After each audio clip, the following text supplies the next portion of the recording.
Hello everyone, welcome back to my channel. आज है 5 मई और हम लोग पढ़ेंगे 5 मई के सभी इम्पॉर्टेंट करंट अफेयर्स के क्वेश्चंस को और साथ ही सभी क्वेश्चन से जुड़े इम्पॉर्टेंट फैक्ट्स भी डिस्कस करेंगे। तो चलिए स्टार्ट करते हैं आज का सेशन। आज का पहला सवाल है, विश्व प्रेस स्वतंत्रता दिवस कब मनाया जाता है? तो हर साल 3 मई को विश्व प्रेस स्वतंत्रता दिवस के रूप में मनाया जाता है। यह दिवस पत्रकारों की स्वतंत्रता, नैतिक जिम्मेदारियों और समाज में उनकी भूमिका को रेखांकित करता है।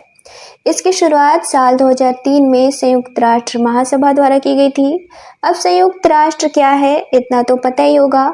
संयुक्त राष्ट्र महासभा संयुक्त राष्ट्र के 6 अंगों में से एक है। अब संयुक्त राष्ट्र महासभा के 6 अंग कौन से हैं?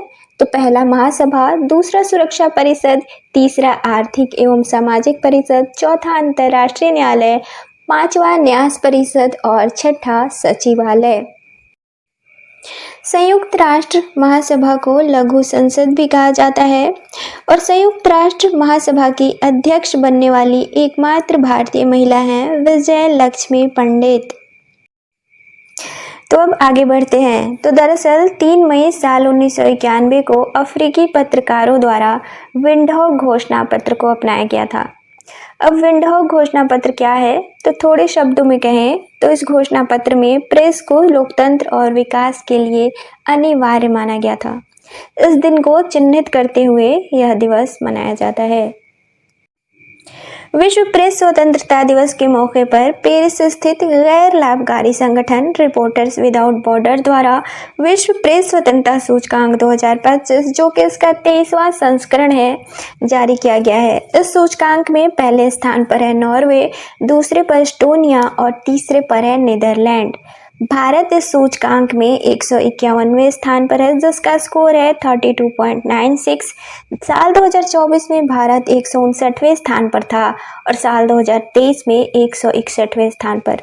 साल 2025 में यह सूचकांक 180 देशों के लिए जारी किया। इस सूचकांक में 180 देशों को शामिल किया गया है, जिसमें सबसे आखिरी से टॉप करने वाला देश है इरिट्रिया। तो आंसर हो जाएगा ऑप्शन सी, 3 मई। अगला सवाल है, हाल ही में कमला प्रसाद बिसेसर किस देश की प्रधानमंत्री चुनी गई हैं? तो हाल ही में कमला प्रसाद बिसेसर त्रिनिदाद और टोबैगो की प्रधानमंत्री चुनी गई हैं।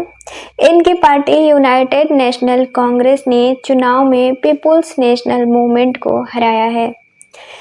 कमला प्रसाद बिसेसर दूसरी बार प्रधानमंत्री बनी हैं। पहली बार इनका कार्यकाल साल 2010 से 2015 तक था, जब यह पहली बार प्रधानमंत्री बनी थी और देश की प्रधानमंत्री बनने वाली पहली महिला थी, जो कि अभी तक देश का नेतृत्व करने वाली पहली और एकमात्र महिला है। त्रिनिदाद और टोबैगो की राजधानी है पोर्ट ऑफ स्पेन। यहाँ की मुद्रा है त्रिनिदाद और टोबैगो डॉलर और यहाँ के वर्तमान राष्ट्रपति हैं पाउला मेवेकस और वर्तमान पीएम हो जाएंगी कमला प्रसाद बिसेसर। तो आंसर हो जाएगा ऑप्शन बी, त्रिनिदाद और टोबैगो। अगला सवाल है, हाल ही में केंद्र सरकार द्वारा मेघालय और किस राज्य को जोड़ने वाले ग्रीनफील्ड NH6 कॉरिडोर को मंजूरी दी गई है? तो केंद्र सरकार द्वारा हाल ही में मेघालय के माओलिंगखुंग से असम के पंचग्राम तक 166.80 किमी लंबी ग्रीनफील्ड हाई स्पीड कॉरिडोर को मंजूरी दी गई है। यह परियोजना मेघालय में 144.80 किमी और असम में 22 किमी लंबी होगी। इस परियोजना पर कुल लागत है 22,864 करोड़। यह मंजूरी प्रधानमंत्री की अध्यक्षता में मंत्रिमंडल की आर्थिक मामलों की समिति द्वारा दी गई है। अब इससे फायदे क्या होंगे? तो पर्यटन को बढ़ावा मिलेगा, उद्योगों का विकास होगा, क्षेत्रीय कनेक्टिविटी को बढ़ावा मिलेगा और स्थानीय अर्थव्यवस्था सशक्त होगी। इस परियोजना को इस एक्सप्रेसवे को NH27, NH106, NH206 और NH37 से भी कनेक्ट किया जाएगा। तो आंसर हो जाएगा ऑप्शन सी, असम। अगला सवाल है, हाल ही में संघ लोक सेवा आयोग के सदस्य के रूप में किसे नियुक्त किया गया है? तो संघ लोक सेवा आयोग के सदस्य के रूप में हाल ही में दिल्ली की पूर्व खेल सचिव सुजाता चतुर्वेदी को नियुक्त किया गया है। सुजाता चतुर्वेदी साल 1989 बैच की IAS अधिकारी हैं जो कि बिहार कैडर की हैं। अब यूपीएससी, तो यूनियन पब्लिक सर्विस कमीशन, संघ लोक सेवा आयोग, इसके सदस्यों की संख्या अधिकतम 10 हो सकती है। इसके सदस्यों की नियुक्ति संविधान के अनुच्छेद 316 क्लॉज 2 के तहत की जाती है। यूपीएससी के सदस्यों का कार्यकाल पद ग्रहण करने की तिथि से 6 साल या 65 वर्ष, इनमें से जो भी पहले हो उन तक होती है। और यूपीएससी की वर्तमान अध्यक्ष हैं प्रीति सूदन। तो आंसर हो जाएगा ऑप्शन सी, सुजाता चतुर्वेदी। अगला सवाल है, एशियाई खेलों के 20वें संस्करण का आयोजन किस देश में किया जाएगा? तो 20वें एशियाई खेलों का आयोजन 19 सितंबर से 4 अक्टूबर 2026 तक जापान के आईची और नागोया प्रांत में किया जाएगा। साल 2020 के इस 20वें एशियन गेम्स में क्रिकेट और मिक्स्ड मार्शल आर्ट्स को शामिल किया गया है। क्रिकेट इससे पहले भी साल 2010 में, 2014 में और 2022 में शामिल किया गया था। साल 2022 में भारतीय क्रिकेट ने पहली बार एशियन गेम्स में हिस्सा लिया, जिसमें पुरुष और महिला दोनों वर्गों में स्वर्ण जीते। अब एशियाई खेल क्या है? तो एशियाई खेल एशिया की सबसे बड़ी खेल प्रतियोगिता है जो कि हर 4 साल पर OCA यानी कि एशियाई खेल परिषद द्वारा आयोजित करवाया जाता है। इसमें 45 देश या क्षेत्र भाग लेते हैं। भारत के पहले प्रधानमंत्री जवाहरलाल नेहरू द्वारा इस एशियन गेम्स की सिफारिश की गई थी। दरअसल जवाहरलाल नेहरू खेलों के माध्यम से द्वितीय विश्व युद्ध में टूटे एशियाई देशों के बीच संबंधों को बेहतर बनाने और फिर से शांति बहाल करने के उद्देश्य से जवाहरलाल नेहरू द्वारा यह सिफारिश की गई थी। तब पहली बार इन खेलों का आयोजन 1951 में किया गया था, जो कि नई दिल्ली में किया गया था और इसमें 11 देशों ने भाग लिया था। तो आंसर हो जाएगा ऑप्शन बी, जापान। अगला सवाल है, हाल ही में YouTube इंडिया के लिए कंट्री मैनेजिंग डायरेक्टर किसे नियुक्त किया गया है? तो YouTube द्वारा हाल ही में भारत के लिए YouTube का क्षेत्रीय प्रबंध निदेशक गुंजन सोनी को नियुक्त किया गया है। गुंजन सोनी ईशान चैटर्जी की जगह लेंगी। तो आंसर हो जाएगा ऑप्शन ए, गुंजन सोनी। अगला सवाल है, हाल ही में भारत के पहले वृहद भाषा मॉडल को विकसित करने के लिए किसे चुना गया है? तो केंद्र सरकार द्वारा मिशन AI के तहत भारत के पहले वृहद भाषा मॉडल को विकसित करने के लिए सर्वम AI को चुना गया है। सर्वम AI बेंगलुरु स्थित स्टार्टअप कंपनी है। सर्वम AI को वृहद भाषा मॉडल विकसित करने के लिए 6 महीने का वक्त दिया गया है।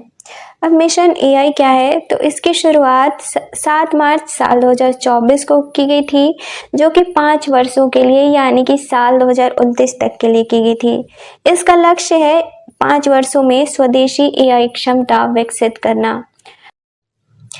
अब वृहद भाषा मॉडल क्या है?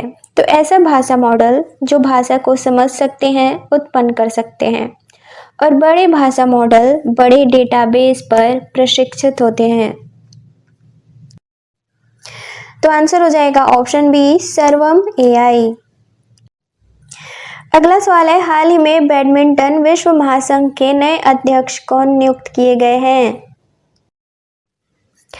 तो बैडमिंटन विश्व महासंघ के अध्यक्ष के रूप में थाईलैंड की खुनिंग पटामा लिस्वाडत्रकुल को नियुक्त किया गया है, जो कि BWF की दूसरी महिला अध्यक्ष हैं। पहली थी लू शेनग्रोंग, जो कि चाइना से थी और किसी भी अंतरराष्ट्रीय खेल संगठन की पहली चीनी अध्यक्ष भी थी। खुनिंग पटामा पॉल एरिक होयर की जगह लेंगी और इनका कार्यकाल 2025 से 2029 तक के लिए है। तो आंसर हो जाएगा ऑप्शन डी, खुनिंग पटामा। अगला सवाल है, हाल ही में राष्ट्रीय आयुष मिशन सम्मेलन का आयोजन कहाँ किया गया है? तो राष्ट्रीय आयुष मिशन सम्मेलन 2025 का आयोजन हाल ही में महाराष्ट्र के लोनावाला के कैवल्य धाम में आयोजित किया गया है। इस सम्मेलन का उद्घाटन आयुष मंत्रालय के केंद्रीय राज्य मंत्री प्रताप राव जाधव द्वारा किया गया है। इसका उद्देश्य है पारंपरिक भारतीय चिकित्सा प्रणालियों को मुख्यधारा की स्वास्थ्य सेवा में एकीकृत करना, जिससे आम नागरिकों के लिए स्वास्थ्य सेवा अधिक सुलभ और सस्ती हो सके। इस सम्मेलन में राज्यों और केंद्र शासित प्रदेशों में आयुर्वेद, योग और प्राकृतिक चिकित्सा, यूनानी, सिद्ध, सोवा रिगपा और होम्योपैथी में नवीनतम विकास, अनुसंधान, नवाचारों और क्षेत्रीय सहयोग पर चर्चा की गई। तो आंसर हो जाएगा ऑप्शन ए, महाराष्ट्र। अब लास्ट डे यानी कि सैटरडे को पढ़े गए क्वेश्चंस का रिवीजन करेंगे। तो सैटरडे का पहला सवाल था, हाल ही में ब्रिक्स श्रम एवं रोजगार मंत्रियों की 11वीं बैठक कहाँ संपन्न हुई है? तो इसका आंसर था ऑप्शन सी, ब्राजील। अगला था, हाल ही में उत्तरी सेना कमान के नए कमांडर इन चीफ कौन नियुक्त किए गए हैं? तो इसका राइट आंसर था ऑप्शन डी, प्रतीक शर्मा। अगला था, विश्व प्रेस स्वतंत्रता सूचकांक किस संस्था द्वारा जारी किया जाता है? तो इसका राइट आंसर था option C, reporters without borders. अगला था, हाल ही में विनोद कुमार गुंजियाल को किस राज्य का मुख्य निर्वाचन अधिकारी नियुक्त किया गया है? तो इसका राइट आंसर था ऑप्शन सी, बिहार। अगला था, राष्ट्रीय सुरक्षा सलाहकार बोर्ड के नए अध्यक्ष कौन नियुक्त किए गए हैं? तो इसका राइट आंसर था ऑप्शन ए, आलोक जोशी। अगला और लास्ट क्वेश्चन था, केम्पेगौड़ा इंटरनेशनल एयरपोर्ट किस राज्य में स्थित है? तो इसका राइट आंसर था ऑप्शन बी, कर्नाटक।